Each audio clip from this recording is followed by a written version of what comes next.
ನಮಸ್ಕಾರ. ಕೆಜಿಎಫ್ ಬಾಬು ಹೊಸ ಇನ್ನಿಂಗ್ಸ್ ವಿಶೇಷ ಕಾರ್ಯಕ್ರಮಕ್ಕೆ ಸ್ವಾಗತ. ನಾನು ಸಿಂಚನಾ. ಚಿಕ್ಕಪೇಟೆ ಜನರ ಆಶಾ ಕಿರಣ, ಬಡವರ ಬಂಧು, ಉದ್ಯಮಿ ಹಾಗೂ ರಾಜಕಾರಣಿ ಕೆಜಿಎಫ್ ಬಾಬು ಅವರು ಇವತ್ತು ನಮ್ಮ ಜೊತೆ ಇದ್ದಾರೆ. ಬನ್ನಿ ಅವ್ರನ್ನ ಕಾರ್ಯಕ್ರಮಕ್ಕೆ ವೆಲ್ಕಮ್ ಮಾಡೋಣ. ನಮಸ್ತೆ ಸರ್, ಕಾರ್ಯಕ್ರಮಕ್ಕೆ ಸ್ವಾಗತ. ಸರ್, ನಾನು ಆಗಲೇ ಹೇಳಿದೆ ಚಿಕ್ಕಪೇಟೆ ಜನರ ಪಾಲಿನ ಆಶಾ ಕಿರಣ ನೀವು ಅಂತ. ಆದರೆ ಇತ್ತೀಚೆಗೆ ಯಾಕೋ ಚಿಕ್ಕಪೇಟೆ ಕ್ಷೇತ್ರಕ್ಕೆ ನೀವು ಹೋಗ್ತಾ ಇಲ್ಲ ಅಂತ ಹೇಳ್ತಿದ್ದಾರೆ ಜನರು. ಏನು ಹೇಳ್ತೀರಾ ಇದ್ರ ಬಗ್ಗೆ? ಇಲ್ಲ ಮೇಡಮ್, ನಮಸ್ಕಾರ. ನಾನು ಚಿಕ್ಕಪೇಟೆಗೆ ಹೋಗ್ತಾ ಇಲ್ಲ ಅಂದರೆ ಅದಕ್ಕೆ ಕಾರಣ ಏನು ಅಂದರೆ, ನನ್ನ ಕಾರ್ಯಕರ್ತರು, ನನ್ನ ಫ್ರೆಂಡ್ಸು, ನಮ್ಮ ಜೊತೆಗೆ ಕಾನ್ಸ್ಟಿಟ್ಯೂನ್ಸಿದವರು ಎಲ್ಲರೂ ಕೆಲಸ ಮಾಡ್ತಾಯಿದ್ದಾರೆ. ನಾನು ಇವತ್ತು ಬಿಟ್ಟಿಲ್ಲ. ನಾನು ಸೋತಾಗಿನೂ, ನಾನು ಎಲೆಕ್ಷನಲ್ಲಿ ಸೋತಾಗಿದ್ನು ಫಸ್ಟ್ MLA ನಾನು ಕೆಲಸ ಮಾಡ್ತಾ ಇರೋದು. 300 ಮನೆ ಕಟ್ಕೊಟ್ಟಿದ್ದೀನಿ. ಸ್ವಲ್ಪ ಕಂಪ್ಲೇಂಟ್ಗಳಿತ್ತು. ಆ ಕಂಪ್ಲೇಂಟೆಲ್ಲ ಯಾರೋ ಒಂದು ಆಲಂ ಪಾಷಾ ಅನ್ನೋರು ಒಂದು ಒಗ್ಬೋಟ್ ಪ್ರಾಪರ್ಟಿ ಮೇಲೆ, ಅದು ನಾನು ಒಗ್ಬೋಟ್ ಪ್ರಾಪರ್ಟಿಗೆ ನಾನೇನೋ ಕಬ್ಬಾಲಿಕೆ ಮಾಡಿಕೊಂಡು ಅದಕ್ಕೆ ನಾನೇ ಮಾರಾಟ ಮಾಡ್ಕೊಳ್ತಾ ಇದ್ದೀನಿ ಅಂತ ಹೇಳ್ಬಿಟ್ಟು ಒಂದು ಹೈಕೋರ್ಟಲ್ಲಿ ಕೇಸ್ ಹಾಕಿ ಸ್ಟೇ ಮಾಡಿದರು. ಆದ್ದರಿಂದ ಒಂದು 300 ಮನೆಯಲ್ಲಿ ಒಂದು 7 ಮನೆ ಕಟ್ಕೊಟ್ಟಿರಲಿಲ್ಲ. ಅದಕ್ಕೆ KGF ಬಾಬು 420 KGF ಬಾಬುಗೆ 7 ಮನೆಗೋಸ್ಕರ KGF ಬಾಬುಗೆ ಧಿಕ್ಕಾರ, KGF ಬಾಬು 420 KGF ಬಾಬುಗೆ ಧಿಕ್ಕಾರ ಅಂತ ಹೇಳ್ಬಿಟ್ಟು ಸ್ವಲ್ಪ ಜನ ಡ್ಯಾಮೇಜ್ ಮಾಡಿದ್ರು. ಆದರೆ ನಾನು ಒಂದು ಮಿಡ್ಲ್ ಕ್ಲಾಸ್ ಫ್ಯಾಮಿಲಿಯಿಂದ ಹುಟ್ಟಿ, ಒಂದು ಸ್ಲಮ್ಮಲ್ಲಿ ಹುಟ್ಟಿ, ಆ ಕಷ್ಟ ಏನಿದೆ ಅಂತ ಆ ಕಷ್ಟ ನನ್ನ ಕಣ್ಣಾರ ನೋಡಿದ್ದೀನಿ. ನಮ್ಮ ತಾಯಿಗೆ ನಮ್ಮ 14 ಜನ ಮಕ್ಕಳು. ಆ ಬಡತನ ಹೆಂಗೆ ಸಾಕಿದ್ರು ಅಂತ ಕಣ್ಣಾರ ನೋಡಿದರೆ ಆ ಕಷ್ಟ ನನಗೆ ಗೊತ್ತಿದೆ. ಆದರೆ ನನಗೆ 21,000 ಓಟು. ಅಲ್ಲಿ ಒಂದು KGF ಬಾಬು, ಯಾವುದೇ ಕಾಂಗ್ರೆಸ್ ಪಾರ್ಟಿ ಇಲ್ಲ, BJP ಪಾರ್ಟಿ ಇಲ್ಲ, ಬೇರೆ JDS ಇಲ್ಲ, ಒಂದು KGF ಬಾಬು ಅಂತೇಳಿ 21,000 ಜನ ನನಗೆ ಓಟ್ ಕೊಟ್ಟು ಗೆಲ್ಲಿಸಿದ್ದಾರೆ. ನಾನು ಅವ್ರ ಲೀಡ್ರ್ ಆಗಿದ್ದೀನಿ. ಅವ್ರ ಆಸೆ ಏನಂದರೆ KGF ಬಾಬು ಏನಾದ್ರು ನಮಗೆ ಸಹಾಯ ಮಾಡ್ತಾರೆ, ನಮ್ಗೆ ಇದು ಮಾಡ್ತಾರೆ, ನಾನು ಮಾಡ್ತೀನಿ. ಈಗ 400 ಕೋಟಿ ಕೊಡ್ತಾಯಿದ್ದೀನಿ. ಅದು ನನ್ನ ಸ್ವಂತ ಟ್ಯಾಕ್ಸ್ ಕಟ್ಟಿರೋ ದುಡ್ಡು. ನಮ್ಮ ಬೆಂಗಳೂರಲ್ಲಿ ಎಷ್ಟು ಸ್ಲಮ್ಗಳು ಇದೆ ಅಷ್ಟು ಸ್ಲಮ್ಗಳಿಗೂ ಆ ಜೋಪಡಿಗಳಿರೋ ಮನೆಗಳು ತೆಗೆದು ಅದು ಕಟ್ಕೊಡೋಕ್ಕೆ 400 ಕೋಟಿ ರೂಪಾಯಿ ನಾನು ಖರ್ಚು ಮಾಡ್ತಾಯಿದ್ದೀನಿ. ಅದು ನನ್ನ ಸ್ವಂತ ದುಡ್ಡು, ಯಾವುದೇ ಇದಲ್ಲ, ಅದು ಟ್ಯಾಕ್ಸ್ ಕಟ್ಟಿರೋ ದುಡ್ಡು. ಲಾಸ್ಟ್ ಟೈಮ್ ನನ್ನ ಮೇಲೆ ಒಂದು 8-9 ಕೇಸ್ ಆಯಿತು. ಏನು ಸ್ಕಾಲರ್ಶಿಪ್, ಒಂದು 2 ಲಕ್ಷ ಮಕ್ಕಳು ಸ್ಕಾಲರ್ಶಿಪ್ ಕೊಟ್ಟೆ 5,000 ರೂಪಾಯಿಂದ. ಆಮೇಲೆ ಒಂದು 300 ಮನೆ ಕಟ್ಕೊಟ್ಟೆ. ಅದರಿಂದ ನನಗೆ ಆಗದಿರೋರೆಲ್ಲ EDಗೆ, ಪೊಲೀಸ್ಗೆ, ಇನ್ಕಮ್ ಟ್ಯಾಕ್ಸ್ಗೆ ಎಲ್ಲ ಕಂಪ್ಲೇಂಟ್ ಕೊಟ್ಟು ನನ್ನ ಮೇಲೆ 8 ಕೇಸ್ ರಿಜಿಸ್ಟರ್ ಮಾಡಿದ್ರು. ಆಗ ಬೇರೆಯವರು ಯಾರಾದ್ರು ಇದ್ದಿದ್ರೆ ನನ್ನ ಜಾಗದಲ್ಲಿ ಇವತ್ತು ಸೂಸೈಡ್ ಮಾಡ್ಕೊಳ್ಳೋರು.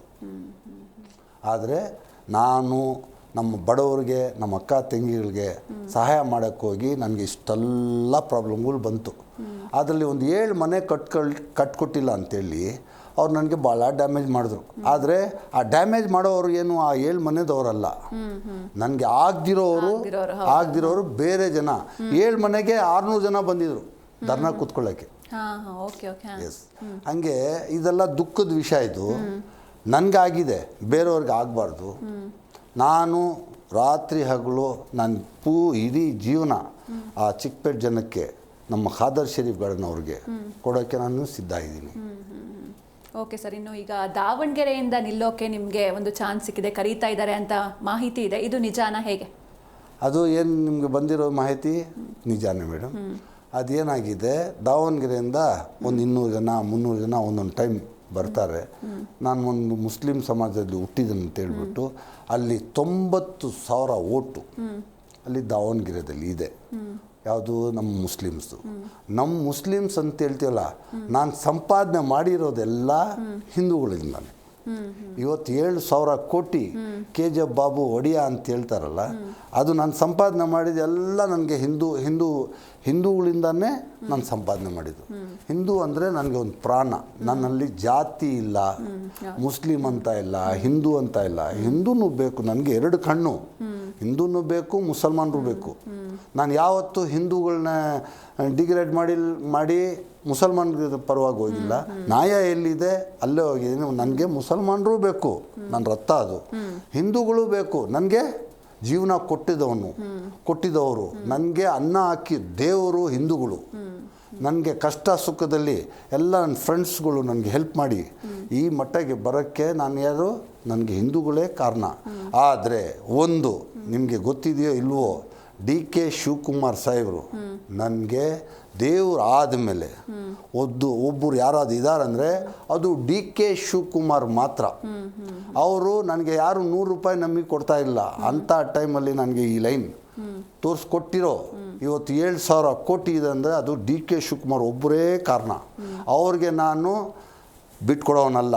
ಒಂದು ಲೈಫಲ್ಲಿ ಯಾವತ್ತೂ ಅವ್ರ ಮಾತು ಕೇಳಲಿಲ್ಲ ನಾನು. ಅವ್ರು ಏನು ಹೇಳಿದ್ದಾರೆ ಅದು ನನಗೆ ಆರ್ಡರ್.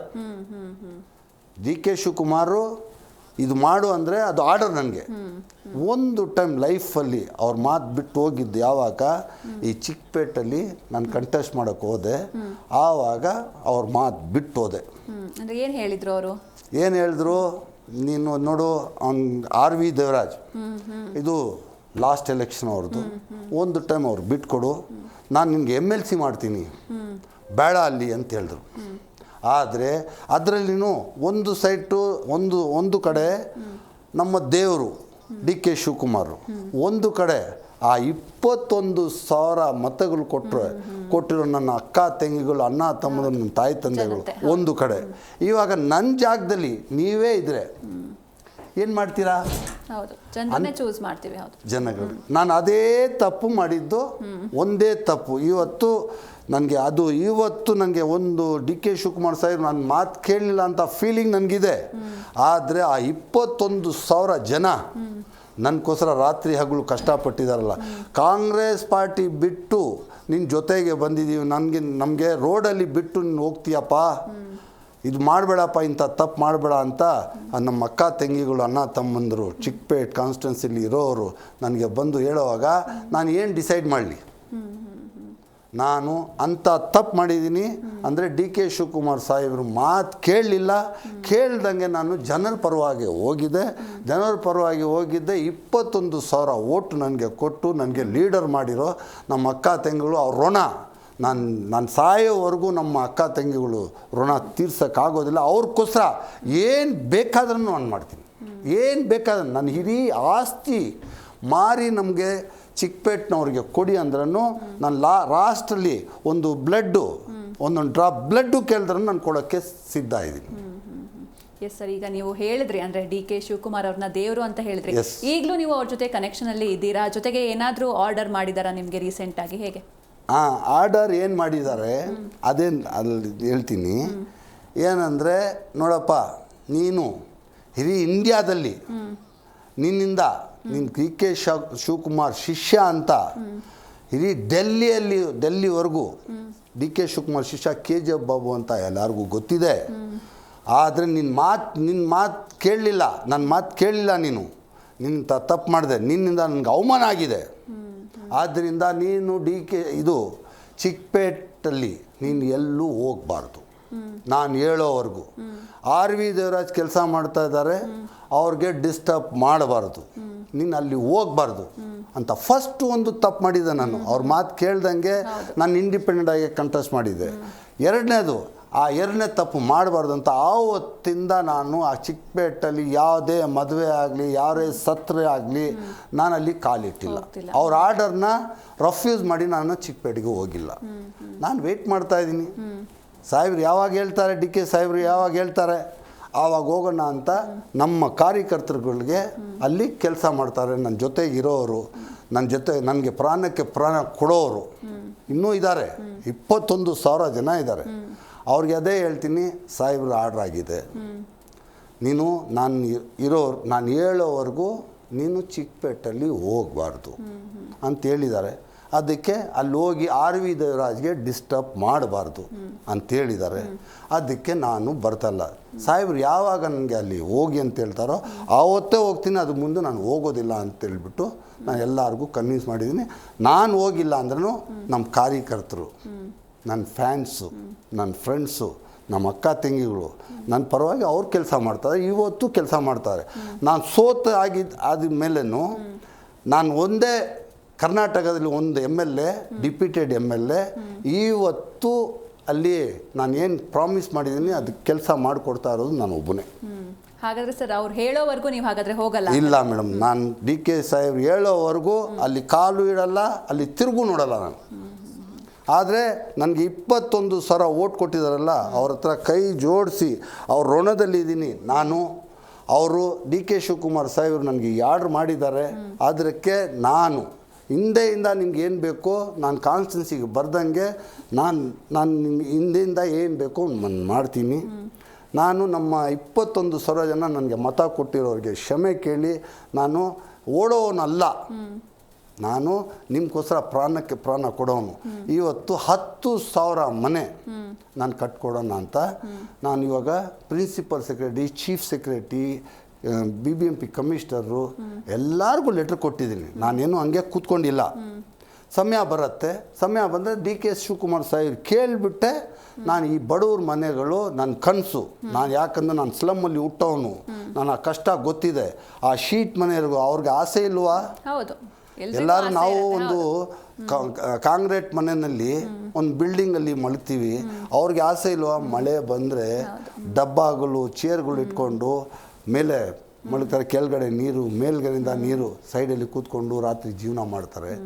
ಅದು ನಾನು ಸಾಯಕ್ಕೆ ಮುಂದೆ ನನ್ನ ಆಸೆ, ಕೊನೆಯ ಆಸೆ ಏನಂದರೆ ನಾನು ಬೆಂಗಳೂರು ಸಿಟಿಯಲ್ಲಿ, ಚಿಕ್ಕಪೇಟೆ ಅಲ್ಲ, ಬೆಂಗಳೂರು ಸಿಟಿಯಲ್ಲಿ ಎಷ್ಟು ಸ್ಲಮ್ಗಳು ಇದೆ, ಆ ಸ್ಲಮ್ಗಳಲ್ಲಿ 10,000 ಮನೆಗಳು ನನ್ನ ಸ್ವಂತ ದುಡ್ಡಿಂದ, ಅದು ಟ್ಯಾಕ್ಸ್ ಕಟ್ಟಿರೋ ದುಡ್ಡಿಂದ ನಾನು ಕಟ್ಕೊಡ್ಬೇಕಂತೇಳ್ಬಿಟ್ಟು ಇದು ತೀರ್ಮಾನ ಮಾಡ್ಕೊಂಡು. ಲಾಸ್ಟ್ ಟೈಮ್ ತಪ್ಪು ಮಾಡಿದೆ, ಪರ್ಮಿಷನ್ ಇಲ್ದಂಗೆ ನಾನು ಹೋಗಿ ಕೆಲಸಗಳು ಮಾಡಿ ನನ್ನ ಮೇಲೆ 8 ಕೇಸ್ಗಳು ರಿಜಿಸ್ಟರ್ ಆಯಿತು. ಇವಾಗ ಆ ತಪ್ಪು ಮಾಡೋಕ್ಕೆ ಹೋಗಲ್ಲ. ಇವಾಗ ಕಾನೂನು ಅವಕಾಶ. ಇವಾಗ ಚೀಫ್ ಸೆಕ್ರೆಟರಿ ನನಗೆ ಆರ್ಡರ್ ಕೊಡೋಲ್ಲ, ನನಗೆ ಗೊತ್ತಿದೆ.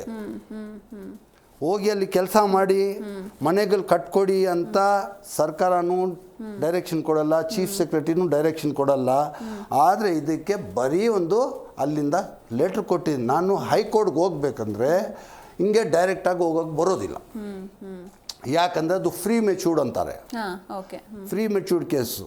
ಅದಕ್ಕೆ ನೀನು ರಿಕ್ವೆಸ್ಟ್ ಮಾಡಿದ್ಯಾ, ಚೀಫ್ ಸೆಕ್ರೆಟರಿ ಕೊಟ್ಟಿದ್ಯಾ, ಆಮೇಲೆ BBMP ಕಮಿಷನರ್ ಕೊಟ್ಟಿದ್ಯಾ, ಸ್ಲಮ್ ಬೋರ್ಡ್ಗೆ ಲೆಟ್ರ್ ಕೊಟ್ಟಿದ್ಯಾ, ಆಮೇಲೆ ಪೊಲೀಸ್ ಕಮಿಷನರ್ಗೆ ಲೆಟ್ರ್ ಕೊಟ್ಟಿದ್ಯಾ, ಆಮೇಲೆ ಇದು ಅವ್ರಿಗೆ ಲೆಟ್ರ್ ಕೊಟ್ಟಿದ್ಯಾ. ಇದೆಲ್ಲ ನಾನು ಲೆಟ್ರ್ಗಳು ಕೊಟ್ಟಿದ್ದೀನಿ, ಎಲ್ಲ ಕೆಲಸ ನಡೀತಾ ಇದೆ. ಆಮೇಲೆ ಅವರು ಎಂಡಾಸ್ಮೆಂಟ್ ಕೊಡಬೇಕು. ಅವ್ರು ಎಂಡಾಸ್ಮೆಂಟ್ ಕೊಟ್ಟಿಲ್ಲ ಅಂದರೆ ಆವಾಗ ನಾವು ಹೈಕೋರ್ಟ್ಗೆ ಹೋಗ್ಬೋದು. ಹೈಕೋರ್ಟ್ಗೆ ಹೋದರೆ, ಇವಾಗ ಹೋದರೆ ಫ್ರೀ ಮೆಚೂರ್ಡ್ 3 ಲೆಟರ್ 4 ಲೆಟರ್ ಕೊಡಬೇಕು, 1 ಇಯರ್ ಆಗಬೇಕು ಅದಕ್ಕೆ. ಆಮೇಲೆ ಅವ್ರು ಪರ್ಮಿಷನ್ ಕೊಟ್ಟಿಲ್ಲ ಅಂದರೆ ನಾವು ಹೈಕೋರ್ಟಲ್ಲಿ ಹೋಗಿ ರಿಟ್ ಪಿಟಿಷನ್ ಹಾಕ್ಕೋಬೋದು. ರಿಟ್ ಪಿಟಿಷನ್ ಹಾಕ್ಕೊಂಡು ಹೈಕೋರ್ಟಲ್ಲಿ ನಾನು ಕೇಳ್ತೀನಿ, ಸ್ವಾಮಿ ನಾನು 4 ಜನಕ್ಕೆ ಸಹಾಯ ಮಾಡೋಕ್ಕೆ ಬಂದಿದ್ದೀನಿ, ನನಗೆ ಗೌರ್ಮೆಂಟಿಂದ ಪರ್ಮಿಷನ್ ಕೊಡಿ, ಲೀಗಲಾಗಿ ನಾನು ಯಾವ ಮನೆಗಳು ಅಲ್ಲಿದೆ ಎಲ್ಲ 10,000 ಮನೆ ನಾನು ಕಟ್ಕೊಡೋಕ್ಕೆ ರೆಡಿ ಇದ್ದೀನಿ, ನನಗೆ ದಯವಿಟ್ಟು ಡೈರೆಕ್ಷನ್ ಕೊಡಿ ಅಂದರೆ 100% ಡೈರೆಕ್ಷನ್ ಕೊಡ್ತಾರೆ. ನನಗೆ ಕಾನೂನು ಮೇಲೆ ಅಷ್ಟು ನಂಬಿಕೆ ಇದೆ. ನಾನು ಪ್ರಾಪರ್ಟಿ ಬಿಸ್ನೆಸ್ ಮಾಡೋವನು, ನನಗೆ ಗೊತ್ತಿದೆ ಹೈಕೋರ್ಟಲ್ಲಿ ನನಗೆ ನ್ಯಾಯ ಸಿಗತ್ತೆ, ಆ 10,000 ಮನೆಗಳು ಅವ್ರಿಗೆ ನ್ಯಾಯ ಸಿಗತ್ತೆ ಅಂತ ಕೇಳ್ಕೊಳ್ತಾ ಇದ್ದೀನಿ. ಓಕೆ ಸರ್, ಇನ್ನು ಮನ್ಸೂರ್ ಅಲಿ ಖಾನ್ ಬಗ್ಗೆ ನಿಮ್ಮ ಒಪಿನಿಯನ್ ಏನು? ಅಯ್ಯೋ, ಒಂದು ದೊಡ್ಡ ಫ್ರಾಡ್. ನಮ್ಮ ಮುಸ್ಲಿಂ ಸಮಾಜಕ್ಕೆ ಒಂದು ಕೆಟ್ಟ ಹೆಸರು ತಗೊಂಡು ಬರೋವನು ಫ್ರಾಡು ಈ ಮನ್ಸೂರ್ ಖಾನ್. IMA ಮನ್ಸೂರ್ ಖಾನ್ ಇದ್ದಾನಲ್ಲ, ಅವನು ದೊಡ್ಡ ಫ್ರಾಡ್. 11,000 ಕೋಟಿ ಫ್ರಾಡ್ ಮಾಡಿದ್ದಾನೆ. ನನಗೆ ಗೊತ್ತಿರೋ ಇದೇನೆಂದರೆ 11,000 ಕೋಟಿ ಪಬ್ಲಿಕ್ಕಿಂದ ವಸೂಲಿ ಮಾಡಿದ್ದಾರೆ. ಓಕೆ, ಪಬ್ಲಿಕ್ಕಿಂದ ನನಗೆ ಅಷ್ಟು ಕರೆಕ್ಟಾಗಿಲ್ಲ, ಒಂದು ಅಪ್ರಾಕ್ಸಿಮೇಟ್ ಹೇಳ್ತಾ ಇದ್ದೀನಿ. 11,000 ಕೋಟಿ ಪಬ್ಲಿಕ್ಕಿಂದ ವಸೂಲಿ ಮಾಡಿದ್ದಾರೆ. ಅದರಲ್ಲಿ ಯಾರ್ದೋ ಮದುವೆ ದುಡ್ಡಿದೆ, ಯಾರ್ದೋ ಟ್ರೀಟ್ಮೆಂಟ್ ದುಡ್ಡಿದೆ, ಎಷ್ಟೋ ವರ್ಷದಿಂದ ಕೂಡಿಟ್ಟಿರೋ ದುಡ್ಡು, ಯಾರ್ದೋ ಮದುವೆ ದುಡ್ಡಿದೆ, ಒಂದು ಮನೆಯಲ್ಲಿ ಮದುವೆ ದುಡ್ಡಿದೆ, ಒಂದು ಮನೆಯಲ್ಲಿ ಎಜುಕೇಷನ್ ದುಡ್ಡಿದೆ, ಒಂದು ಮನೆಯಲ್ಲಿ ಟ್ರೀಟ್ಮೆಂಟ್ಗಳು ಕಾಯಿಲೆಗಳಿರೋದಕ್ಕೆ ಅದಕ್ಕೆ ಸೇವ್ ಮಾಡಿರೋ ದುಡ್ಡಿದೆ. ಇಂಥದ್ದು 1,000 ಜನ ಇವನಿಂದ ಸತ್ತೋಗಿದ್ದಾರೆ. ಇಂಥವನಿಗೆ ಏನು ಹ್ಯಾಂಗಿಂಗ್ ಮಾಡಬೇಕಂತ ನಾನು ವಿನಂತಿ ಮಾಡ್ತೀನಿ. ಇವಾಗ ಇದರಲ್ಲಿ ಏನಾಗಿದೆ ಅಂದರೆ ಮನ್ಸೂರ್ ಖಾನ್ 11,000 ಕೋಟಿ ಬಂದಿದ್ದಾನೆ, ವಸೂಲಿ ಮಾಡಿದ್ದಾನೆ. Return payment approximate 3,000 to 4,000 crores return payment ಆಗಿದೆ. ಅದರಲ್ಲಿ ಒಂದು 3,000 ಕೋಟಿ ರಿಟರ್ನ್ ಮಾಡಿದ್ದಾನಂದರೆ 1,500 ಕೋಟಿವರೆಗೂ ಇಂಟ್ರೆಸ್ಟ್ ಕೊಟ್ಟಿರ್ತಾನೆ. ನಾನೊಂದು ಬಿಸ್ನೆಸ್ ಕ್ಯಾಲ್ಕುಲೇಷನ್ ಹೇಳ್ತಾ ಇದ್ದೀನಿ. 3,000 ಕೋಟಿ ಪಬ್ಲಿಕ್ಕಿಂದ ಬಂದಿದ್ರೆ ವಾಪಸ್ ರಿಟರ್ನ್ ಹೋಗಿರುತ್ತೆ 4,500 ಕೋಟಿವರೆಗೂ ರಿಟರ್ನ್ಸ್ ಹೋಗಿರುತ್ತೆ. ಅದು ಹೇಗೆ ಅಂತ ಕೇಳಿ. 3% ಬಡ್ಡಿ 4% ಬಡ್ಡಿ ಅಂತ ಕೊಟ್ಟಿರ್ತಾರಲ್ಲ, ಮೊದಲು ಆಸೆ ತೋರ್ಸೋಕ್ಕೆ ಇವನು ಏನು ಮಾಡ್ತಾನೆ, ಫಸ್ಟು ನಿಮ್ಮಂಥವ್ರಿಗೆ ಒಬ್ಬರಿಗೆ ಕರಿತಾನೆ. ಒಂದು 10 ಲಕ್ಷ ನೀವು ಇನ್ವೆಸ್ಟ್ ಮಾಡಿದ್ರಿ, ಇನ್ವೆಸ್ಟ್ ಮಾಡಿದ್ರೆ ಅದ್ರಲ್ಲಿ 3 ಲಕ್ಷ ಹಾಕಿ ಒಂದು ತಿಂಗಳಿಗೆ ವಾಪಸ್ ಕೊಟ್ಬಿಡ್ತಾನೆ. ಆದರೆ ಏನಾಯಿತು, 13 ಲಕ್ಷ ನಿಮಗೆ ಬಂತು. 13 ಲಕ್ಷ ಬಂದರೆ ನಿಮಗೆ ಏನು ಹೇಳ್ಕೊಡ್ತಾನೆ, ನಾನು ಇದು ಫಾರಿನಲ್ಲಿ ಇನ್ವೆಸ್ಟ್ ಮಾಡ್ತಾ ಇದ್ದೀನಿ, ನನಗೆ 10 ಟೈಮ್ ಲಾಭ ಬರುತ್ತೆ, ನಾನಿದು ಮನಿ ಲ್ಯಾಂಡ್ರಿಂಗ್ ಮಾಡ್ತಾ ಇದ್ದೀನಿ, ಮನಿ ಎಕ್ಸ್ಚೇಂಜ್ ಮಾಡ್ತಾ ಇದ್ದೀನಿ ಅಂತ ಒಂದು ಡ್ರಾಮಾ ಮಾಡ್ತಾರೆ. ಭಾಳ ಡ್ರಾಮಾ ಮಾಡ್ತಾರೆ. ಯಾಕಂದರೆ ಆ ಪ್ರಾಪರ್ಟಿ ಎಲ್ಲ ತಗೊಳ್ಳೋದು ನಾನೇ. ಹೆಂಗೆ, ಇದು ಯಾವುದೇ ಚಿಟ್ ಫಂಡಲ್ಲಿ ಪ್ರಾಪರ್ಟಿ ಚಿಟ್ ಫಂಡಲ್ಲಿ ಮೋಸ ಮಾಡಿಬಿಟ್ಟು ಓಡೋಗ್ತಾರೆ. ಆವಾಗ ಅವರು ಅಸೆಟ್ ಇರೋದು ಹೈಕೋರ್ಟಿಂದ ಲಿಕ್ವಿಡೇಷನ್ ಅಪಾಯಿಂಟ್ ಮಾಡ್ತಾರೆ. ಲಿಕ್ವಿಡೇಟರ್ ಅಪಾಯಿಂಟ್ ಮಾಡ್ತಾರೆ. ಹೈಕೋರ್ಟ್ ಕೆಳಗೆ the official liquidator high court of Karnataka ಅಂತ ಇರುತ್ತೆ. ಅವರು ಹೈಕೋರ್ಟ್ ಜಡ್ಜ್ ಇದ್ದಾರಲ್ಲ, ಅವ್ರ ಕೆಳಗೆ ಇದು ಕಂಪ್ನಿ ಕೋರ್ಟ್, ಇದು ಅವ್ರ ಕೆಳಗೆ ಮಾಡೋಕ್ಕೆ ಕೆಲಸ official liquidator high court of Karnataka ಅಂತ. ಅಫಿಷಿಯಲ್ ಲಿಕ್ವಿಡೇಟರ್ಗೆ ಲಿಕ್ವಿಡೇಷನ್ ಬರುತ್ತೆ. ಲಿಕ್ವಿಡೇಷನ್ ಬಂದರೆ ಅಂಥ ಪ್ರಾಪರ್ಟಿ ನಾನು ತಗೊಳ್ಳೋದು. ಅದರಲ್ಲಿ ಇಡೀ ಇಂಡಿಯಾದಲ್ಲಿ ನಾನು ಮಾಸ್ಟ್ರು, ನಾನೇ ಹೈಯೆಸ್ಟ್ ಪರ್ಚೇಸರ್. ಅದರಲ್ಲೇ ನಾನು ಸಂಪಾದನೆ ಮಾಡಿದ್ದು. ಇದೆಲ್ಲ ನಾನು ಒಂದು ಮಿಡ್ಲ್ ಕ್ಲಾಸ್ ಫ್ಯಾಮಿಲಿ, ಒಂದು ಸ್ಲಮ್ಮಲ್ಲಿ ಇರೋನು, ಇಲ್ಲಿವರೆಗೂ ಬಂದಿದ್ದೇನೆಂದರೆ ನಾನು ಅಫಿಷಿಯಲ್ ಆಗಿ ಆ ಪ್ರಾಪರ್ಟಿ ತಗೊಂಡು ಮಾರಿ ಅದರಲ್ಲಿ ಬರೋ ಲಾಭದೆಲ್ಲ ಇಲ್ಲಿವರೆಗೂ ಬಂದಿದ್ದೀನಿ. ಅದರಲ್ಲಿ ನನಗೆ ಒಳ್ಳೆ ಐಡಿಯಾ ಇದೆ. ಇವಾಗ ಈ ದುಡ್ಡು 11,000 ಕೋಟಿ ಹೋಯ್ತು ಎಲ್ಲಿ? ಈಗ ನಾನು ಹೇಳ್ದೆ ಅಲ್ಲ, 10 ಲಕ್ಷಕ್ಕೆ 13 ಲಕ್ಷ ಹಾಕಿ 13 ಲಕ್ಷ ರಿಫಂಡ್ ಮಾಡ್ತಾರೆ. ಆವಾಗ ನಿಮಗೆ ಹೇಳ್ತಾರೆ ಆಫೀಸಲ್ಲಿ ಕುಣಿಸಿ ನಿಮಗೆ ಕಾಫಿ ಗಿಫಿ ಕೊಟ್ಟು ನೀವು ಹೋಗಿ ನಿಮ್ಮ ರಿಲೇಷನಲ್ಲಿ ಒಂದು 10 ಜನ ಮೆಂಬರ್ ಮಾಡಿ ಇಲ್ಲಿ ಅಂತಾರೆ. ನೀವು ಏನು ಮಾಡ್ತೀರಾ, 10 ಜನ ಮೆಂಬರ್ ಮಾಡೋಕ್ಕೆ ನಿಮ್ಗೇನು ಮಾಡ್ತಾನೆ, ಅದರಲ್ಲಿ ಬರೋ ಎಷ್ಟು ದುಡ್ಡು ಅವರು ಇನ್ವೆಸ್ಟ್ ಮಾಡ್ತಾರೆ ಅದರಲ್ಲಿ 10% ಕಮಿಷನ್ ನಿಮಗೆ ಕೊಡ್ತೀವಿ ಅಂತಾರೆ. ಆವಾಗ ನೀವೇನು ಮಾಡ್ತೀರಾ, ನಿಮ್ಮ ಫ್ಯಾಮ್ಲಿಯಲ್ಲಿ ನಿಮ್ಮ ಫ್ರೆಂಡ್ಸಲ್ಲಿ ಹೋಗಿ ಎಲ್ಲರನ್ನ 10 ಜನ ಮೆಂಬರ್ ಮಾಡ್ತೀರಾ. 10 ಜನಕ್ಕೆ ತಿರ್ಗಾ ಆ ದುಡ್ಡು 10 ಲಕ್ಷ ಮಾಡಿದ್ರೆ 1 ಕೋಟಿ 10 ಜನ ಮಾಡಿದ್ರು, 10 ಜನ 1 ಕೋಟಿ ಮಾಡಿದ್ರೆ 30 ಲಕ್ಷ ಹಾಕಿ ಅವನಿಗೆ ಕೊಡ್ತಾನೆ. ಆವಾಗ ಏನಾಗುತ್ತೆ, ಏನಪ್ಪ ದುಡ್ಡು ಬರ್ತಾ ಇದಲ್ಲ ಅಂತ ಒಂದು ನೀವು ಶಾಕ್ ಆಗಿ ನೀವು ಹೋಗಿ ಆ 10 ಜನ ಹೋಗಿ 100 ಜನ ಕೇಳ್ತಾರೆ. 100 ಜನ ಹೋಗಿ 100 ಜನ ಬಂದು 100 ಜನಕ್ಕೆ ಅದೇ ರಿಪೀಟ್ ಮಾಡ್ತಾರೆ. 100 ಜನ ಹೋಗಿ 1000 ಜನ ಕರ್ಕೊಂಡು ಬರ್ತಾರೆ. ಇದೇ ಥರ 11,000 ಕೋಟಿ ಈ ಕಂಪನಿಗೆ IMA ಕಂಪನಿಗೆ ಬಂದಿದೆ. ಇದರಲ್ಲಿ ಎಲ್ಲ ನನಗೆ ಗೊತ್ತು. ಇದರಲ್ಲಿ ವಿಜಯ್ ಶಂಕರ್ ಅಂತೇಳ್ಬಿಟ್ಟು DC ಇದ್ರು, ಇಲ್ಲಿ ಬೆಂಗಳೂರು ಅರ್ಬನ್. ಅವ್ರ ಹತ್ರ ನಾನು ಗೌರ್ಮೆಂಟ್ ಪ್ರಾಪರ್ಟಿನ ನಾನು ಆ್ಯಕ್ಷನ್ಲಿ ಪರ್ಚೇಸ್ ಮಾಡ್ತೀನಿ. ಈ ಕೇಸ್ ಓಪನ್ ಆಗಿದಾಗ ನಾನು ಕಣ್ಣಾರ ನೋಡಿದ್ದೀನಿ. ಆ ವಿಜಯ್ ಶಂಕರ್ ಅನ್ನೋರು ಅವ್ರ ಮೇಲೇನೂ ಅಲಿಗೇಷನ್ ಬಂತು. ನೀವು ಹಿಸ್ಟ್ರಿ ನೋಡಿ ಗೊತ್ತಾಗತ್ತೆ. ಅದು ಏನಾಯಿತು, ಅವ್ರು ಬಂದು LC ನಾಗರಾಜ್ AC ಅವ್ರಿಗೆ ಟ್ರಾನ್ಸ್ಫರ್ ಮಾಡಿದ್ರು. Vijay Shankar DC, LC Nagaraj AC ಅವ್ರಿಗೆ ಟ್ರಾನ್ಸ್ಫರ್ ಮಾಡಿದ್ರು. ಅವ್ರು ಏನು ಮಾಡಿದ್ರು, 10 ಜನ ತಹಸೀಲ್ದಾರ್ನ ಅವ್ರ ಕೈಯಲ್ಲಿ ಇಟ್ಕೊಂಡು ಈ IMA ಹಗರಣದಲ್ಲಿ ಇನ್ವೆಸ್ಟಿಗೇಷನ್ ಮಾಡೋಕ್ಕೆ ಸ್ಟಾರ್ಟ್ ಮಾಡಿದ್ರು. ಅದರಲ್ಲಿ ಡಾಕ್ಟರ್ ಶಿವಪಾಲ್ ಲಂಬಾನಿ ಅಂತ ಒಂದು ತಹಸೀಲ್ದಾರ್, ಆ ತಹಸೀಲ್ದಾರ್ ಜೊತೆಗೆ 10 ಜನ ತಹಸೀಲ್ದಾರ್ಗಳು ಕೆಲಸ ಮಾಡಿದ್ರು. ಕೆಲಸ ಮಾಡಿ ಅಲ್ಲಿ ಏನಾಯಿತು, ಕೆಲಸ ಮಾಡಿ ಇದು ಇನ್ವೆಸ್ಟಿಗೇಷನ್ ನಡೆಯುವಾಗ ಅವ್ರ ಮೇಲೆ ಒಂದು ಅಲಿಗೇಷನ್ ಬಂತು. ಯಾರ ಮೇಲೆ? DC ವಿಜಯ್ ಶಂಕರ್ ಮೇಲೆ ಬಂತು. ವಿಜಯ್ ಶಂಕರ್ ಮೇಲೆ ಬಂದಾಗ ಯಪ್ಪ ಅದೇನು ತಗೊಂಡಿದ್ದಾರೆ, ಲಂಚ ತಗೊಂಡಿದ್ದಾರೋ ಮನ್ಸೂರ್ ಖಾನಿಂದ ಇಲ್ಲೂ ಅದು ದೇವ್ರಿಗೆ ಗೊತ್ತು, ಅವ್ರು ತೀರೋದ್ರು. ಅವ್ರ ಬಗ್ಗೆ ನಾವು ಏನು ಹೇಳೋಕ್ಕೆ ಇಷ್ಟಪಡಲ್ಲ. ನಾನು ಆ ಮನುಷ್ಯ ಇದೇ ಮನ್ಸೂರ್ ಖಾನಿಂದ ಒಂದು IAS ಆಫೀಸರ್ ಒಂದು ಸೂಸೈಡ್ ಮಾಡಿಕೊಂಡು, ಎಂಥ ದುಃಖದ ವಿಷಯ ಅದು. ಬರೀ ಅವರು ಒಂದು ದುಡ್ಡು ತಗೊಳ್ಳೋನು ಸೂಸೈಡ್ ಮಾಡ್ಕೊಳ್ಳಲ್ಲ. ನಾನು ಲೈಫ್ ನೋಡಿರೋವ್ರಿಗೂ ದುಡ್ಡು ತಗೊಳ್ಳೋನು, ತಪ್ಪು ಮಾಡಿರೋನು ಸೂಸೈಡ್ ಮಾಡ್ಕೊಳಕ್ಕೆ ಹೋಗಲ್ಲ. ಯಾರು ಇನ್ನೋಸೆಂಟ್ ಇರ್ತಾನೆ, ಮರ್ಯಾದೆಗೆ ಅಂಜಿ ಯಾರು ಇನ್ನೋಸೆಂಟ್ ಇರ್ತಾನೆ ಅವನೇ ಈ ಸೂಸೈಡ್ ಮಾಡ್ಕೊಳ್ಳೋದು. ಅದರಲ್ಲಿ ಈ ವಿಜಯ್ ಶಂಕರು ಒಂದು ಇನ್ನೋಸೆಂಟ್ ಹೋಗಿ ಸೂಸೈಡ್ ಮಾಡಿಕೊಂಡ್ರು. ನಾವು ಒಳ್ಳೆಯದೇ ಹೇಳಬೇಕು ಮೇಡಮ್, ನಮಗೆಲ್ಲ ಹಿಂದೂ ಮುಸ್ಲಿಂ ಎಲ್ಲ ಒಂದೇ, ನಾನು ಯಾರಿಗೂ ಬಿಟ್ಕೊಡೋನಲ್ಲ. ನಾವು ಇಂಡಿಯಾದಲ್ಲಿ ಇದ್ದೀವಿ, ನಮಗೆ ಒಂದು ಮುಸಲ್ಮಾನ್ ಆಗಿ ಇಂಡಿಯಾದಲ್ಲಿ ಇದ್ದೀವಿ, ನಮಗೆ ಒಂದು ಹೆಮ್ಮೆ. ಹೌದು, ಖಂಡಿತ. ನಮಗೆ ಇಂಡಿಯಾದಲ್ಲಿ ನಮ್ಮ ಹಿಂದೂ ಬ್ರದರ್ಸು ನಮ್ಗೆ ಇಟ್ಕೊಂಡು ಈಕ್ವಲ್ ರೈಟ್ಸ್ ಕೊಟ್ಟಿದ್ದಾರಲ್ಲ, ಅವ್ರ ಋಣ ತೀರ್ಸಕ್ಕಾಗತ್ತಾ ನಾವು? ಹೌದು, ಖಂಡಿತ ಸರ್. ಒಂದು ಮುಸಲ್ಮಾನ್ ಆಗಿದ್ದು ಹಿಂದೂ ರಾಜ್ಯದಲ್ಲಿ ಕೂತ್ಕೊಂಡು ಅವ್ರ ಋಣ ನಾವು ತೀರ್ಸಕ್ಕಾಗತ್ತಾ? ನಮಗೆ ಈಕ್ವಲ್ ರೈಟ್ಸ್ ಕೊಟ್ಟಿದ್ದಾರಲ್ಲ, ಈಕ್ವಲ್ ರೈಟ್ಸು, ಬಿಸ್ನೆಸ್ಸಲ್ಲಿ ಈಕ್ವಲ್ ರೈಟ್ಸು, ಏನದು ನಮಗೆ ಇಷ್ಟು ಗೌರವ ಕೊಡ್ತಾರೆ ಅಲ್ಲ, ಅವ್ರ ಋಣ ತೀರ್ಸಕ್ಕಾಗತ್ತಾ ನಾವು? ಅದಕ್ಕೆ ನಮ್ಮಲ್ಲಿ ಹಿಂದೂ ಮುಸ್ಲಿಂ ಅಂತ ಏನಿಲ್ಲ ಮೇಡಮ್. ಕೆಲವರು ಯಾರೋ ಆಗದಿರೋರು ಆ ಹಿಂದೂ ಮುಸಲ್ಮಾನ್ ಅಂತೇಳ್ಬಿಟ್ಟು ಪ್ರಾಬ್ಲಮ್ ಮಾಡೋದು. ಎಲ್ಲ ಮುಸಲ್ಮಾನರು ಹಂಗಿಲ್ಲ, ಎಲ್ಲೂ ಹಿಂದೂಗಳು ಹಂಗಿಲ್ಲ. ಹೌದು, ಯಾರೋ ಕೆಲವೊಂದಿಷ್ಟು ಕೆಲವರು ಅದು ಎಲ್ಲರಿಗೂ ಕೆಟ್ಟ ಹೆಸರು.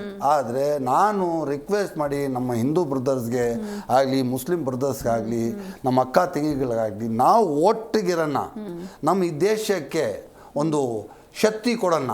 ನಮ್ಮ ಹಿಂದೂ ಮುಸ್ಲಿಂ ಅಂತ ಹೇಳ್ಬಿಟ್ಟು ಆ ಕಡೆ ಹೋಗೋದು ಬೇಡ. ನಾವೆಲ್ಲ ಒಂದೇ ಬ್ಲಡ್ಡಲ್ಲಿ ಇದ್ದೀವಿ. ರಕ್ತ ಇಲ್ಲಿ ಕಟ್ ಮಾಡಿದ್ರೆ ಎಲ್ಲ ನಿಮ್ಮಿದು ಮಾಡಿದ್ರು ರೆಡ್ಡೆ, ನಂದು ರೆಡ್ಡೆ. ಅಲ್ಲಿ ಹಿಂದೂ ಅಂತ ಬರಲ್ಲ, ಇಲ್ಲಿ ಮುಸಲ್ಮಾನ್ ಅಂತ ಬರಲ್ಲ.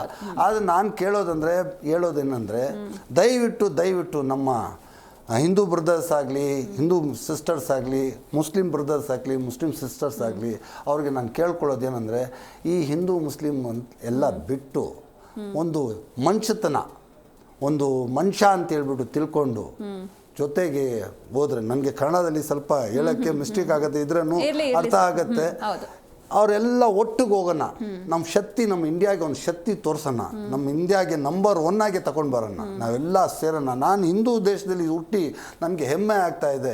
ನಾನು ಇವತ್ತು 7,000 ಕೋಟಿ ನಾನು ಇಲ್ಲಿ ಸಂಪಾದನೆ ಮಾಡಿದ್ದೀನಿ. ನಾನು ಡಿಕ್ಲೇರ್ ಮಾಡಿದ್ದೇನೆಂದರೆ, ಒಂದು KGF ಬಾಬು ಅಂದರೆ ಎಲ್ಲಿ ಒಂದು ಸ್ಲಮ್ಮಲ್ಲಿ ಇರೋವನು, ಒಂದು ಮಿಡಲ್ ಕ್ಲಾಸ್ ಫ್ಯಾಮಿಲಿದವನು, ಒಂದು ಸ್ಲಮ್ಮಲ್ಲಿ ಹುಟ್ಟಿದವನು ಇವತ್ತು 7,000 ಕೋಟಿ ಅಂದರೆ ನಾನು ಮಾಡ್ತೀನಿ ಅಂದರೆ ನೀವು ಮಾಡೋಕ್ಕಾಗಕ್ಕಿಲ್ವಾ? ಹೌದು, ಖಂಡಿತ. ಎಲ್ಲ ಒಟ್ಟಿಗೆ ಹೋಗೋಣ. ನಮ್ಮದು ಹಿಂದೂ ಮುಸ್ಲಿಂ ಬೇಡ, ಯಾರಿಗೂ ಮೋಸ ಮಾಡೋದು ಬೇಡ. ದೇವರು ಏನು ಮಾಡ್ತಾರೆ,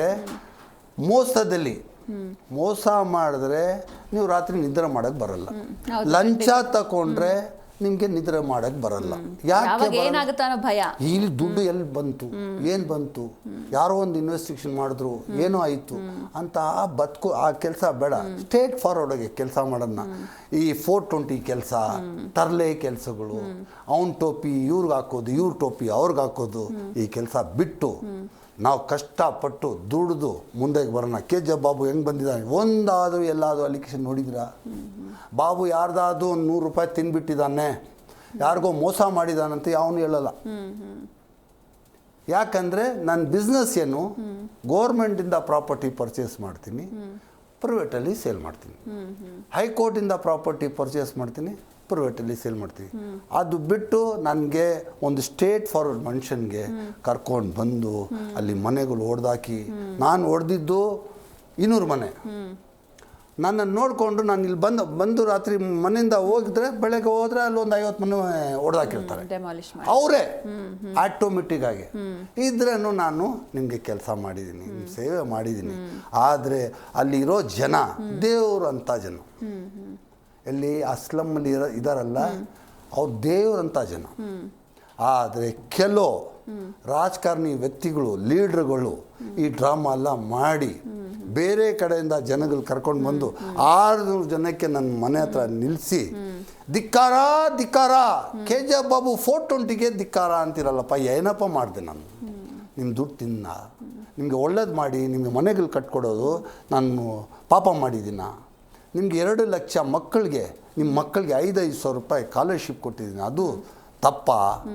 ಇಂಥವನಿಗೆ ಯಾಕಪ್ಪ ಇದು ಮಾಡ್ತೀರಾ? ಇಂಥ KGF ಬಾಬುಗೆ ಒಬ್ಬನಿಗೆ ಸಪೋರ್ಟ್ ಮಾಡಿದ್ರೆ ಇದೇ KGF ಬಾಬು ಥರ ಸಾವಿರಾರು ಜನ ಹೋಗ್ತಾರೆ, ಲಕ್ಷಾಂತರ ಜನ ಹೋಗ್ತಾರೆ. ಇಲ್ಲಿ ಪಡುತನ ಅಂತ ಎಲ್ಲಿರತ್ತೆ ಇಂಡಿಯಾದಲ್ಲಿ? ಅದು ನಾನು ಕೇಳ್ಕೊಳ್ತಾ ಇದ್ದೀನಿ. ಇದಕ್ಕೆ ನಮ್ಮ DK ಶಿವಕುಮಾರ್ ಸಾಹೇಬ್ ಇನ್ನೊಂದು ಸಲ ಹೇಳ್ತೀನಿ, ನನಗೆ ದೇವರು ಆದಮೇಲೆ ನಮ್ಮ DK ಶಿವಕುಮಾರ್ ಋಣ ನಾವು ತೀರ್ಸೋಕ್ಕಾಗಲ್ಲ, ಸಾಯೋವರೆಗೂ ತೀರ್ಸೋಕ್ಕಾಗಲ್ಲ. DK ಶಿವಕುಮಾರ್ ನನ್ನ ಪ್ರಾಣ, DK ಶಿವಕುಮಾರ್ ನನ್ನ ಶಕ್ತಿ. ಒಂದು ಟೈಮ್ ಮಿಸ್ಟೇಕ್ ಮಾಡಿದೆ, ಅವ್ರ ಮಾತು ಕೇಳಲಿಲ್ಲ, ಇಂಡಿಪೆಂಡೆಂಟ್ ಆಗಿ ಬಂದು ಕಂಟೆಸ್ಟ್ ಮಾಡಿದೆ. ಇವಾಗ ಮಾತನ್ನ ಕೇಳ್ತಾ ಇದ್ದೀರಾ? ಇವತ್ತು ಮಾತು ಕೇಳ್ತಾ ಇಲ್ಲ ನಾನು. ಅಲ್ಲಿ ಇವತ್ತರೆಗೂ ಹೋಗಿ DCM ಸಾಹೇಬರು, ಡೆಪ್ಟಿ ಮಿನಿಸ್ಟರು, ಡೆಪ್ಟಿ CM, ನಾನು ಹೋಗಿ ಇವತ್ತರೆಗೂ ಅವ್ರ ಹತ್ರ ಇದು ಸರ್ ಇದು ಒಂದು ಕೆಲಸ ಇದೆ ನನಗೆ ಮಾಡಿಕೊಡಿ. ನನ್ನ ಬಿಸ್ನೆಸ್ಸೇ ಹಂಗಿಲ್ಲ, ಯಾಕಂದರೆ ನನ್ನ ಪ್ರಾಪರ್ಟೀಸ್ ಎಲ್ಲ ಲೀಗಲ್ ಆಗಿರುತ್ತೆ. ನಾನು ಅಲ್ಲಿ ಹೋಗೋ ಅವಶ್ಯಕತೆ ಇಲ್ಲ. ನಾನು ಅಲ್ಲಿ ಹೋಗ್ಬೇಕಂದ್ರೆ ನನಗೆ ಭಯ ಆಗುತ್ತೆ, ಎಲ್ಲಿ ನನ್ನ ಮೇಲೆ ಮೈ ಮೇಲೆ ಬೀಳ್ತಾರೋ, ಎಲ್ಲಿ ಬೈತಾರೋ ಅಂತೇಳ್ಬಿಟ್ಟು. ಇದು ಇವತ್ತೊಂದು ನನಗೆ ಇದು. ಎಸ್ ಸರ್, ಈಗ ಇನ್ನೊಂದು ಕಡೆ ಜಮೀರ್ ಅವ್ರಿಗೂ ಹಾಗೂ ನಿಮಗೂ ಏನು ಕನೆಕ್ಷನ್? ಜೊತೆಗೆ ಲೋಕಾಯುಕ್ತ ತನಿಖೆ ಫೇಸ್ ಮಾಡಿದ್ರಾ ಹೇಗೆ? ಮೇಡಮ್ ನಾನು ಹೇಳ್ದಲ್ಲ, ಇವಾಗ ವಿಜಯಶಂಕರ್ ಡಿಸಿಗೆ ಬಿಟ್ಟಿಲ್ಲ ಮನ್ಸೂರ್ ಖಾನು, ಅದು ಜಮೀರ್ ಅಹಮದ್ಗೆ ಬಿಡ್ತಾರ? ಜಮೀರ್ ಅಹಮದ್ಗೂ ನನಗೂ ಒಳ್ಳೆ ಸಂಬಂಧಗಳಿದೆ. ಅವರು ಒಂದು ಜಮೀರ್ ಅಹಮದ್ ಅಂದರೆ ಅವ್ರು ಏನು ಮಾಡಿದ್ರು, ಇದು ಆ ಸ್ಟೋರಿ ಹೇಳ್ತೀನಿ. 2014 ಅವರು ಜಮೀರ್ ಅಹಮದ್ ಅವರು ಇವಾಗ ಮನೆ ಜಮೀರ್ ಅಹಮದ್ ಅವ್ರ ಮನೆ ಇದೆಲ್ಲ ಅದು ಪರ್ಚೇಸ್ ಮಾಡಿದ್ರು.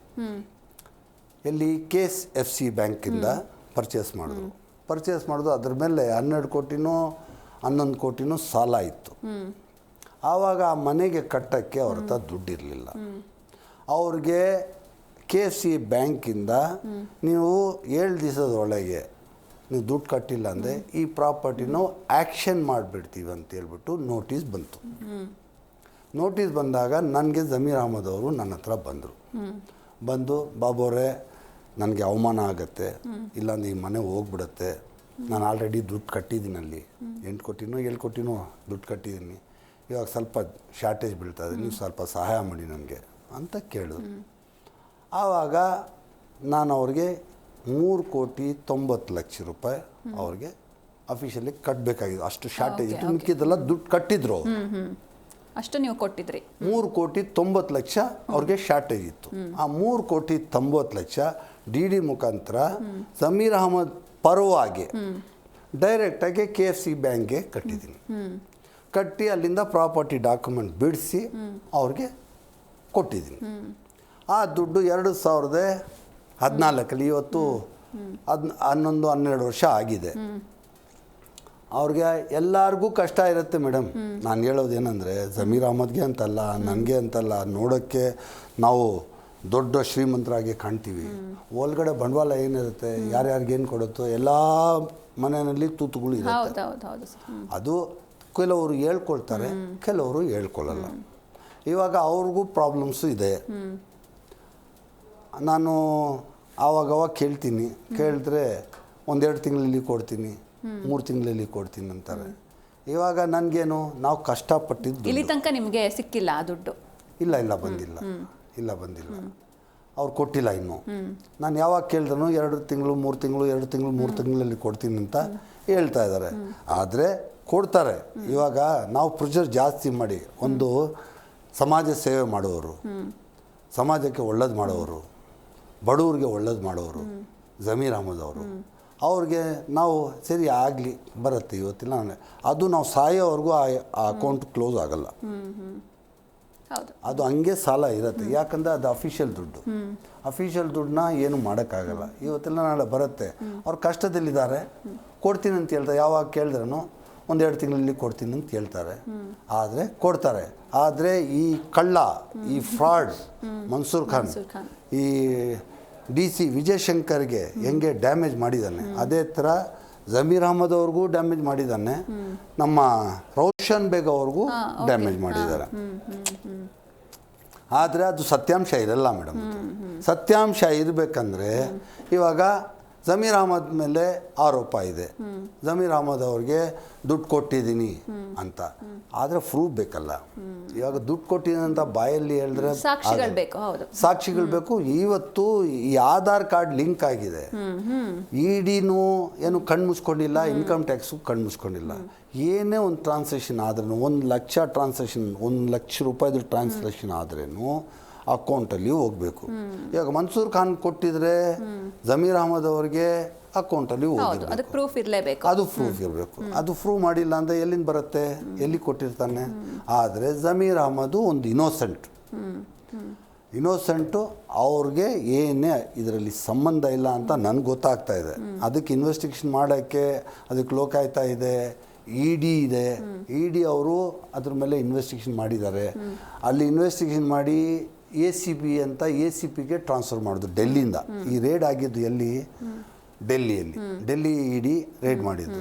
ಆ ರೇಡಲ್ಲಿ 3,90,00,000 ಇವ್ರು ಕೊಟ್ಟಿದ್ದಲ್ಲ, ಇವ್ರ ರೇಡಲ್ಲಿ ನಾನು ಸಿಗಾಕೊಂಡಿದ್ದು. ಅರ್ಥ ಆಯ್ತಾ? ಈಗ ಜಮೀರ್ ಅಹಮದ್ ಅವ್ರಿಗೆ ರೇಡ್ ಆಗತ್ತೆ. ರೇಡ್ ಆಗಿದ್ರೆ ಈ ಎಂಟ್ರಿ, ಈ 3,90,00,000 ಎಂಟ್ರಿ ಜಮೀರ್ ಅಹಮದ್ ಮನೆಯಲ್ಲಿ KJ ಬಾಬು ಅವ್ರು ಕೊಟ್ಟಿದ್ದಾರಂತ ಅವ್ರ ಇನ್ವೆಸ್ಟಿಗೇಷನ್ಲಿ ಬರುತ್ತೆ. ಆವಾಗ ಇಡಿನವರು ನನಗೆ ಸಮನ್ ಕಳಿಸ್ತಾರೆ. ನಮ್ಮ ಸಮನ್ ಕಳಿಸಿ ನನಗೆ ಕರೀತಾರೆ. ನಾನು ಹೋಗಿ ಎಕ್ಸ್ಪ್ಲನೇಷನ್ ಕೊಡ್ತೀನಿ. ಎಕ್ಸ್ಪ್ಲನೇಷನ್ ಸಾಲನ ಇದು ಲಂಚಾನ ಏನು ಕೇಳ್ತಾರೆ ಅವರು, ಲಂಚ ಕೊಟ್ಟಿದ್ಯಾ, ಇದು ಸಾಲ ಕೊಟ್ಟಿದ್ಯಾ. ಅವ್ರು ಲಂಚ ಕೊಡೋದಲ್ಲಿ ಏನಿದೆ ಅಲ್ಲಿ, ಸ್ವಾಮಿ ಸಾಲ ಕೊಟ್ಟಿದ್ದೀನಿ, ಈ ಅಕೌಂಟಲ್ಲಿ ಇದೆ, ಈ ಅಗ್ರಿಮೆಂಟ್ ಇದೆ, ಅದಕ್ಕೆ ಕೊಡ್ತೀನಿ ಅಂತ ಹೇಳಿದ್ದಾರೆ ಅಂತ ಹೇಳಿದ್ದೀವಿ. ಅಲ್ಲಿಂದ ಇಲ್ಲಿಗೆ ಟ್ರಾನ್ಸ್ಫರ್ ಆಗಿದೆ ACPಗೆ. ACPಗೆ ಟ್ರಾನ್ಸ್ಫರ್ ಆಯಿತು. ACP ಕ್ಲೋಸ್ ಆಗಿರೋ ಕಾರಣಕ್ಕೆ ACPನವರು ಲೋಕಾಯುಕ್ತವ್ರು ಕೊಟ್ಟರು. ಲೋಕಾಯುಕ್ತದವರು ಮೊನ್ನೆ ನನಗೆ ಸಮನ್ ಕೊಟ್ಟಿದ್ರು. ನಾನು ಹೋಗಿ ಹಾಜರಾದೆ, ಎಕ್ಸ್ಪ್ಲನೇಷನ್ ಕೊಟ್ಟು ಬಂದೆ. ಜಮೀರ್ ಅಹಮದ್ ಅವ್ರದ್ದು ಏನಿಲ್ಲ ಸರ್, ನಾನು ಸಾಲ ಕೊಟ್ಟಿದ್ದೀನಿ. ಇಲ್ಲ, ಸಾಲ ಕೊಟ್ಟಿದ್ರೆ ಅದೇ ರಿಪೀಟ್ ಅಲ್ಲೂ ಸಾಲ ಕೊಟ್ಟಿದ್ರೆ ಲಂಚ ಕೊಟ್ಟಿದ್ರೆ, ಇಲ್ಲ ಸ್ವಾಮಿ ಲಂಚ ಏನಿಲ್ಲ ಅದರಲ್ಲಿ, ಸಾಲ ಕೊಟ್ಟಿದ್ದೀವಿ 2 ತಿಂಗಳಲ್ಲಿ ಕೊಡ್ತೀನಿ ಅಂತ ಹೇಳಿದ್ದಾರೆ, ಕೊಡ್ತಾರೆ. ಅದಕ್ಕೂ ಇದಕ್ಕೇನು ಸಂಬಂಧ ಇಲ್ಲ. ನನ್ನ ಟ್ರಾನ್ಸಾಕ್ಷನ್ ಕ್ಲಿಯರ್ ಇದೆ. ಇಂಡಿಯನ್ ಓವರ್ಸೀಸ್ ಬ್ಯಾಂಕಿಂದ ನಾನು DD ಕೊಟ್ಟಿದ್ದೀನಿ, ಅದು KFCIಗೆ ಕೊಟ್ಟಿದ್ದೀನಿ. KFCIಯಿಂದ ನನಗೆ ಅಕ್ಲಾಜ್ಮೆಂಟ್ ಬಂದಿದೆ, ಇದು ಅಕ್ಲಾಜ್ಮೆಂಟು, ಇದು DD ಜೆರಾಕ್ಸು ಅಂತ ಲೆಕ್ಕ ಕೊಟ್ಟಿದ್ದೀನಿ. ಆಮೇಲೆ ಜಮೀರ್ ಅಹಮದ್ ಅವ್ರಿಗೆ ಇದು ಏನು ಆರೋಪ ಇದೆ ಇಲ್ಲ ಸುಳ್ಳು ಸ್ವಾಮಿ ಅಂತ ಹೇಳ್ಬಿಟ್ಟು ಬಂದಿದ್ದೀನಿ. ಓಕೆ ಸರ್, ಇನ್ನು ಕೊನೆಯದಾಗಿ ಜನರಿಗೆ ಏನು ಹೇಳ್ತೀರಾ? ನನ್ನ ಕೊನೆ ಆಸೆ ಏನಂದರೆ, ನಮ್ಮ ಬೆಂಗಳೂರು ಸಿಟಿಯಲ್ಲಿ ಎಷ್ಟು ಸ್ಲಮ್ಗಳು ಇದೆ, ಆ ಸ್ಲಮ್ಗಳಲ್ಲಿ ನಾನು 10,000 ಮನೆಗಳು ಕಟ್ಕೊಡ್ಬೇಕು. ಅದೇ ನನ್ನ ಕೊನೆ ಆಸೆ. ಅದಕ್ಕೆ ವರ್ತು 400 ಕೋಟಿ ಆಗುತ್ತೆ. ಒಂದು ಮನೆ ಕಟ್ಟೋಕ್ಕೆ 4 ಲಕ್ಷ ರೂಪಾಯಿ ಆಗುತ್ತೆ. 4 ಲಕ್ಷ ರೂಪಾಯಿ ಕೊಟೇಶನ್ ತಗೊಂಡಿದ್ದೀನಿ. 4 ಲಕ್ಷ ರೂಪಾಯಿ ಆಗುತ್ತೆ. 4 ಲಕ್ಷ ಅಂದರೆ 10,000 ಮನೆಗೆ 400 ಕೋಟಿ ಆಗುತ್ತೆ. ಅದು ಟ್ಯಾಕ್ಸ್ ಕಟ್ಟಿರೋ ಹಣ. ನನಗೆ ಒಂದು ಅವಕಾಶ ಕೊಟ್ಟರೆ ಸರ್ಕಾರ ಆಗಲಿ ಇಲ್ಲ ಹೈಕೋರ್ಟ್ ಆಗಲಿ ಒಂದು ಅವಕಾಶ ಕೊಟ್ಟರೆ ಆ ಬಡವ್ರ ಜನಗಳಿಗೆ ನಾನು 10,000 ಮನೆಗಳು ಕಟ್ಕೊಡ್ಬೇಕಂತ ನನ್ನ ಕೊನೆಯ ಆಸೆ. ನನ್ನ ಸಾಯಕ್ಕೆ ಮುಂದೆ ಇಷ್ಟೊಂದು ಮಾಡಿಬಿಟ್ಟು ಹೋಗ್ಬೇಕಂತ ನನ್ನ ಕೊನೆಯ ಆಸೆ. ಎಸ್ ಸರ್, ಇನ್ನು KGF ಬಾಬು ಅವರ ಈ ಹೊಸ ಇನ್ನಿಂಗ್ಸ್ಗೆ ಒಳ್ಳೆಯದಾಗಲಿ. ಇನ್ನು ಇಷ್ಟೊತ್ತು ನಿಮ್ಮ ಪ್ರೀಷಿಯಸ್ ಟೈಮ್ ನಮಗೆ ಕೊಟ್ಟಿದ್ದಕ್ಕೆ ಥ್ಯಾಂಕ್ ಯು ಸೋ ಮಚ್. ನಮಸ್ಕಾರ. ಎಸ್, ನೋಡಿದ್ರಲ್ವಾ ವೀಕ್ಷಕರೇ, ಬಡವರ ಬಂಧು, ಉದ್ಯಮಿ ಹಾಗೂ ರಾಜಕಾರಣಿ KGF ಬಾಬು ಅವರೊಂದಿಗಿನ ಮಾತುಕತೆ ಇದಾಗಿತ್ತು. ಇವತ್ತಿನ ವಿಶೇಷ. ನೋಡ್ತಾ ಇರಿ ಜೀ ಕನ್ನಡ ನ್ಯೂಸ್, ಸತ್ಯವೇ ಸುದ್ದಿಯ ಜೀವಾಳ.